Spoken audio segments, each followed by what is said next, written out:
So there's some big Diablo 4 news, and we are finally getting some info on Season 1 and how it's gonna go. We just had the developer live stream and we watched all 1 hour 48 minutes of it. So what I'm going to do for you in this video is break down all of the changes and explain to you what they said they're both going to add to the game, the Q&A that they answered afterwards, and everything you need to be aware of. Now, the most common question right off the bat is going to be getting to level 100 and experience grinding. They are changing some things related to this, and what's cool is they're actually... Please just buff the experience. Between level 60 and 70, people are quitting just because they are bored. There's no new gear to acquire, upgrades are really hard, and the only thing you can technically do is the Sigil dungeons, aka the map, PoE maps, and that's kind of boring, because I haven't heard anyone talk about this before, but man, when I do a map, it's always the same dungeon. It's literally almost always exactly one of two dungeons. And the worst part is I already have done them. You know, I was looking forward to doing these maps, as it's gonna take me all over the world, and I'm gonna slowly complete all of the dungeons and, you know, get the renowns and regions. But it's not doing that. It's literally taking me to the same exact two dungeons constantly. Adding in, I think, one of the most requested changes, which is that nightmare dungeons should be buffed. I myself, in my last video, actually was talking about some of the common complaints, and one of the things I actually suggested, literally is an hour posted as of a few hours ago, was that... I also think they already still buffed them, you know, slightly, because I think I'm getting more experience now. That the nightmare sigils could be buffed, and effectively what they could do is put more experience, better rewards, etc., and it looks like they are agreeing to effectively do this. So we're going to be seeing more experience coming from nightmare sigils. We're also going to be seeing better rewards related to actually doing nightmare dungeons, and this change should be ready by the beginning of Season 1. On top of it, when you actually use a sigil now, instead of just seeing it on the map, they're actually going to have a waypoint where you can click and teleport directly to the dungeon, therefore saving yourself a lot of running around or having to like click and teleport on these other waypoints. Why is he getting this dungeon? I have never gotten this dungeon. Is it depending on the tier? Because I'm just doing tier 20, 19, and 18. So you're telling me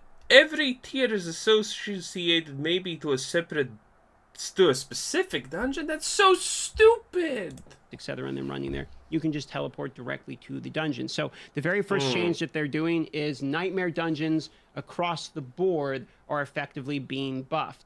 The next most important bit is going to be about seasons as well as renown. So one of the most common questions is, when we do seasons again, what do we have to farm again? What do we not have to farm again? Well, let me explain to you what comes with you. First of all, as you can see on my main character, I've unlocked most of the map, and there is a renown associated with that map. For instance, if you look at areas discovered, I have 51 out of 51 on this region, and I get my renown for that. That is 255 total renown. Now, this amount of renown will come with me, and the same renown of me discovering areas on any of these portions will come with me to my seasonal characters, as well as the renown value of the altars of Lilith. So for instance, I here, let's just pick Fractured Peaks. I have 73 times 5 is going to be what? Oh no, I have to do quick math at the top of my head. 365, I believe. Yes. Plus 280 is, what is that? 600. What was this original number over my math? 645. There is a total of 645 between the areas discovered and the altars. He's pretty good at it, but you would expect that from a gamer. Of Lilith renown that is required, that is rewarded to me already, and that will go with me on the seasonal character. They say effectively your altars of Lilith and your areas discovered will transfer with you, and when you make a new character, the map will already be revealed, and it will already show you all the altars you claimed. Now, on a new character, when you have a new character in the game currently, the map is covered except for the major waypoints. Now, when you make a new seasonal character, you're actually going to get the major waypoints for each city as well. You are going to get to keep those. And I do believe, as well as the renown value associated with them, I would assume, because if you look at actually this here, you can see that I have waypoints. I have 4 of them, and I have some renown value associated with that, so you will get a little bit there. But the map itself will be uncovered. So this is a change coming to making new... You make a new character, you don't want to you don't want to discover everything, and you don't want to go around and collecting waypoints. It's just a waste of time. Seasonal characters, all of this will be uncovered, and you will see the waypoints, etc., that you have not acquired yet. You'll see the strongholds you have not acquired yet, etc. So this very annoying map being covering was one of the things I actually was just saying is kind of annoying on a new character. You will not experience this with a new seasonal character. But back to the point about the Renown, because you're getting the Altars of Lilith and the areas discovered Renown, you're going to have about the first 2 squares of these uncovered. You're still going to need to do dungeons, waypoints, strongholds if you wish to achieve these, and probably some side quests along the way. Speaking of side quests, they say it is better game design to have side quests available for people instead of just saying you have them all completed already, because we're making new characters a level 1. So sometimes I think that's just because of the Renown. We're going to be redoing dungeons to get aspects, things like that, because it's a new season, and very often the balance is going to be around whatever aspects are hot at the moment, etc. So for that reason, having side quests and to double down and get bonus experience is something that... Side quests are stupid. Side quests take too much. There's no way to understand which quest takes you where. Some quests take 5 seconds. Some quests literally take 1 hour to complete. It's absolute insanity. And you never know, and by the way, you can't even tell where they are because they're not shown on the map. You need to be, well, pretty much right next to them for them to magically just show up. It is the stupidest thing ever. That they believe should still be in the game for seasons. So, expect to have the most annoying things, which is uncovering the map and the altars, already completed and not have to do them, but still the other parts of the game that's sort of like the core gameplay loop of like doing quests, leveling up, doing strongholds, you are going to need to do that still for seasons. But you will have some major waypoints, the ones at the major cities, and you will have the map uncovered to see what there is to go accomplish. Next is quality of life. They've talked about some quality of life features that are coming to the game. For instance, one of the Q&A questions that was from their chat was, hey, resource generation feels kind of bad in some classes. Are we going to effectively do something about that? And their response is that Their response is, we are Blizzard, we're gonna do something, but it's probably not gonna work anyway, and we're gonna, completely just butcher it. That's Blizzard's response. How do we live at this company that has literally never balanced a single game properly in 20 years? How have they not done this? Eye out for a future change, basically, sort of a soon TM type of answer, but they did mention that resource generation was something they are looking at. So if you're somebody like me, a druid, I'm assuming they're talking about us or other classes that need generation. It seems like rogue's doing fine with generation, but sometimes the generation could feel kind of bad. I do put a lot of my emphasis. Also, I hate this point. The generation point is stupid.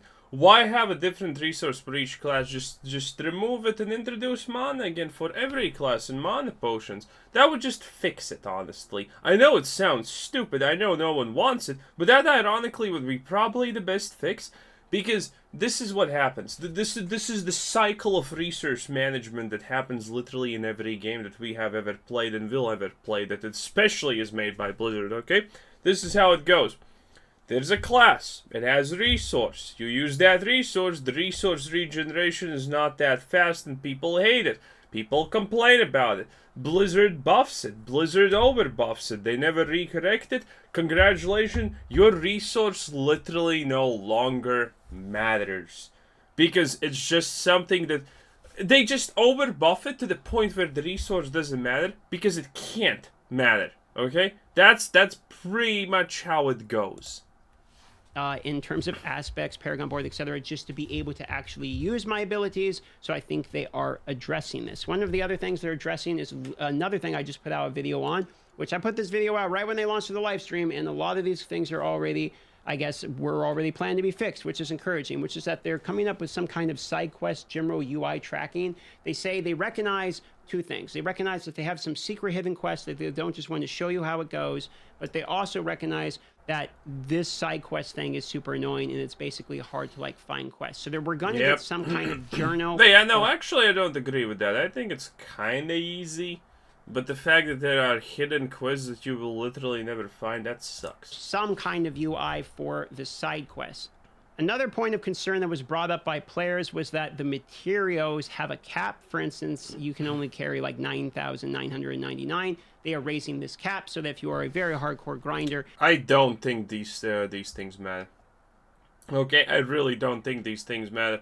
Because how often do you actually find yourself with problems that, you don't have enough materials? Well, the correct answer is literally never.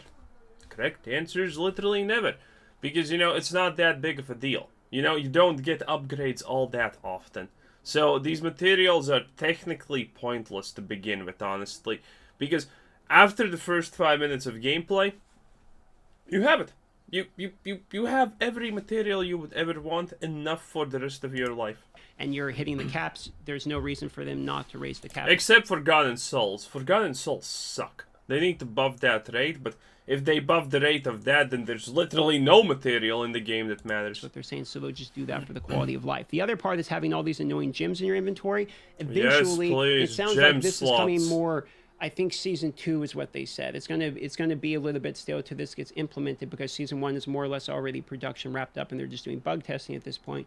But they are going to add gems into your materials here. So now you don't have to store them in your stash. You don't have to store them in your inventory. You don't even have to worry about gem bag and organizing it. It literally just goes into your currency, and you're not going to have to worry about this. So this is probably a best case scenario if you're worried about gem storage. The next change is that scroll of escapes on hardcore characters are going to be auto use on DC. So if you have some sort of issue where you lose connection or something, these scroll of escapes are supposedly supposed to keep you alive. I'm not going to comment too. Supposedly, because Blizzard quality and whatnot. Oh man, again, this has been said I think already a million times, but hey, if you choose to play a hardcore on any Blizzard game, you're pretty much just, saying, yeah, I'm gonna get killed. And it's probably not even gonna be my fault. It's just Blizzard things. Too much on this. I don't play a lot of hardcore. You can see I have a level 23, and that's about it. So in terms of, is this good for the health of the game? I know there's some people on both sides of the fence on this one. I'll leave that up to the hardcore community, which isn't really, I'm not really involved in as much, to be fair. But that is one of the changes that they were talking about for that. There's also some bug fixes and some new additional kind of changes to type of content. For instance, somebody asked if teleport to a friend. We have the portals here. If you can just right click and teleport to somebody on party, if they're going to add that into the game. Didn't really sound like it. They said, maybe we'll think about it in the future, but it didn't really sound like that was intended. They like the waypoints around town is sort of a hub, is what it sounds like. Resistances or something a lot of you have seen. You know what actually is nice? You know what people don't honestly talk about at all, but they should? It's about the towns. The towns are good. The towns in Diablo 4 actually feel good, because there's these small encampments. It feels like a real world, because in the real world, in the old days, you would go like a couple of miles, and congratulations, you find a little town of like 5 houses or something like that. That's how it actually works. A tavern somewhere on the road, between towns. They made a really good job at it. No one talks about it, sadly. This video and talked about that one about resistance. But it makes the world feel really good. Being very good. They said they are aware of this, and effectively the diminishing returns are sooner than expected, and that come into Season 2, they're going to look into adjusting the way that... Essentially, what he's saying is no one understands. No one couldn't... By the way, we currently don't know how the armor formula really works for the game, and we don't really understand the diminishing returns on resistances too well. We kind of assume that we know everything, but it's a Blizzard game, so we probably don't understand anything at all. It is absolutely hilarious. Defenses work from resistances, so that was a common complaint that we had seen there. On top of that, we had also heard about the Druid loot being bugged. I myself have quite a bit of Barbarian uniques that continue to show up on the character. This is something that is confirmed on the live stream to be in the... I think Necromancer now is bugged. I'm getting so many strange different other class drops now. It is such a incredible frequency. It's insane. Process of being fixed as well. However, they say keep in mind on the rare occasion you can still get unique items for other classes, but you're not supposed to be getting them like the Druid is, which is quite significantly. Other than that, there was one other change, which is ground damage and ground effects. They're going to try to make a little bit easier to see just for our own sake of our eyes. But that's Yeah, yeah. Every necromancer player literally in the game is currently playing with a black screen. Congratulations, congratulations, Blizzard. Maybe you should kind of fix that. You know what I'm saying? Maybe fix that. that is the majority of the changes, ladies and gentlemen. And Nice. most of these, from what I can see, were easy W, obvious things that should be changed, and they just decided to change them, like buffing the Nightmare Dungeon experience, because they nerfed Admittedly, I would say you kind of need to do all these changes right now, not wait until Season 1. That doesn't make sense. the ones for the party. So I'm a fan of that. Thanks of not having to redo the altars and redo the whole map over again. I am also a fan of that for the seasons. We're going to have to redo some of the Renown, so it's a little bit of a give and take on that one. It's kind of more meaty in the middle. It's not all the way to. Well, I guess it makes sense of redoing the Renown to a certain degree, but like. Seem requested, but I've also seen the quality of life changes about going for the side quest journal UI tracking. I like that. Gyms going to the material inventory is literally a better version of the one of us asking for it to go in the gym bag. Raising material caps, resource generation changes potentially, and then at least addressing during the live stream the resistance changes as well. It seems like they're at least mentioning most of the complaints that I'm seeing mirrored across most of the communities. So for the most part, there's a pretty decent live stream, and they addressed most of the things that we have heard discussed, complained about, and asked. That is true, but this also proves one thing. Not a single person in Blizzard actually played the game before release. Literally not a single person played it before release. Because anyone who actually plays the game would instantly be able to tell you quest tracking sucks, gems being there suck, materials kind of useless for the most part, things like that, so it is what it is. I guess it could have been a lot worse. Anyway, that's DM for you.